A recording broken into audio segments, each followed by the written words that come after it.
think it's a good idea to let people know about the Casbah, because they know about the cavern, they know about some of those things, but the Casbah was like the place where all that started. It was actually before the cavern, all of that. And we had a more intimate relationship with it. It was almost our club. We used to have this, you know, people upstairs, Rory's friends, my friends downstairs, you know, in the living room. And Mo basically turned around and said, because there used to be constant traffic up and down the stairs, and she's trying to decorate the place, and, you know, carpet layers are in, trying to lay carpet and all the rest of it. She went, look, guys, you know, there's one den upstairs, there's one den you've taken over my living room, there's cellars downstairs. You know, why don't you go downstairs?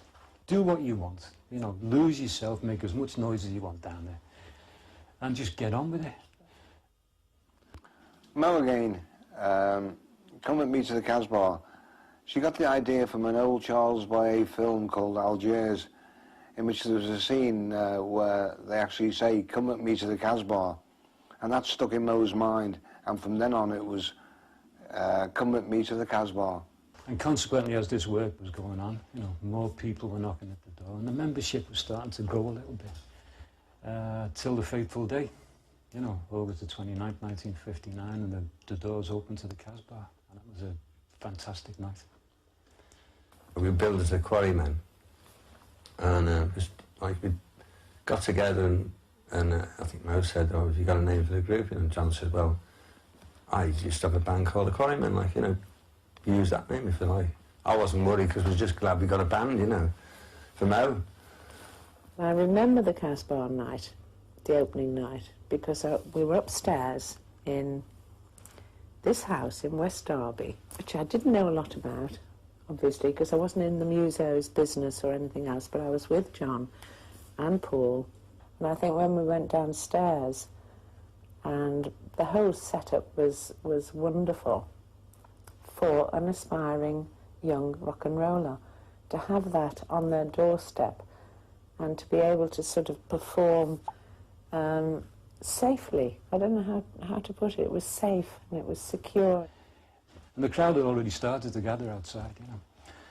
And remember Rory putting Red River Rock on, which became basically the in-house song for the Casbah.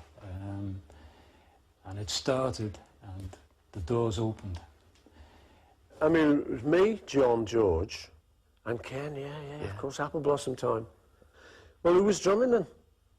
There wasn't a drummer. That was it, because that would fit in, because we used to show up at gigs, those early gigs, and the promoter would say, "Where's your drummer?" We'd say, "The rhythm's in the guitars," and just hold your nerve while he just panicked a bit. Just hope he bought it, you know. So that would have been in that stage, yeah, the rhythm was in the guitars. I remember the first group I saw there, which they weren't really a group at the time, right, were the Beatles, but it was like John and Paul and some guy called Ken Brown, I think, maybe George. I know Lennon was sitting there as well. So we opened with that, you know, and they came up, you know, and by the time we got on the stage, you know, up here, like, we want the Quarrymen, we want the Quarrymen, you know.